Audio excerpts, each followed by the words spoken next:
Donc aujourd'hui a lieu le deuxième atelier sur la thématique inondation, étiage et changement climatique. Donc au cours de la journée, il y a le témoignage d'experts, 3 dans la matinée, et ensuite on se retrouve autour d'une table pour débattre des propositions et mesures en lien avec la thématique du jour.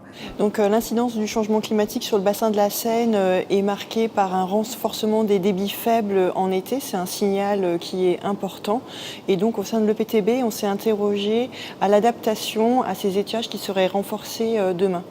Donc d'une part, on s'est intéressé à la gestion des lacs réservoirs pour optimiser leur fonctionnement pour le soutien d'étiage.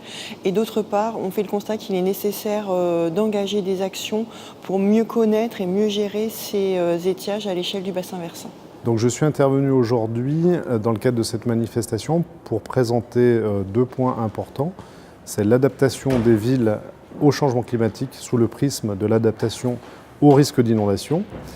Et puis la présentation de l'intérêt aujourd'hui de maintenir en fonction les zones d'expansion des crues qui sont situées en amont des zones, on va dire, agglomérées, des grandes agglomérations. J'ai présenté le programme, le projet ICAR. C'est un programme qui s'articule autour de 2 axes qui sont l'acquisition de connaissances sur le changement climatique et l'impact sur la ressource en eau. Et également sur la diffusion de ces connaissances avec les ateliers du climat qui ont permis pour le territoire de l'Armançon de sensibiliser les acteurs de l'eau et de mesurer aussi l'adaptation qui pourrait se mettre en place autour des impacts du changement climatique.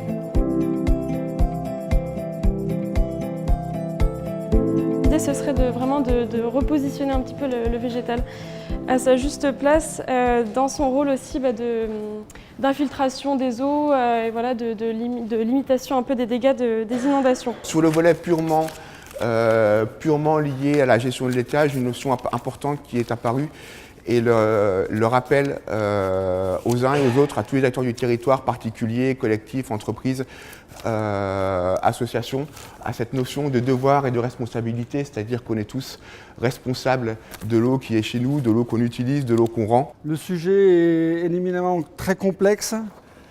J'espère que vous avez pu mesurer en partie les incertitudes, mais également les impacts du changement climatique au travers du prisme inondation-étiage. Merci encore, je vous souhaite un bon appétit et surtout je vous souhaite une bonne visite cet après-midi sous le pilotage de Pascal.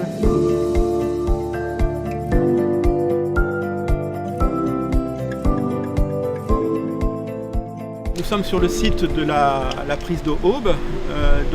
C'est l'ouvrage qui va nous permettre de prélever les débits en rivière, la rivière Aube, et de stocker ces débits dans le lac réservoir pour qu'il puisse effectuer correctement sa mission d'écrêtement des crues.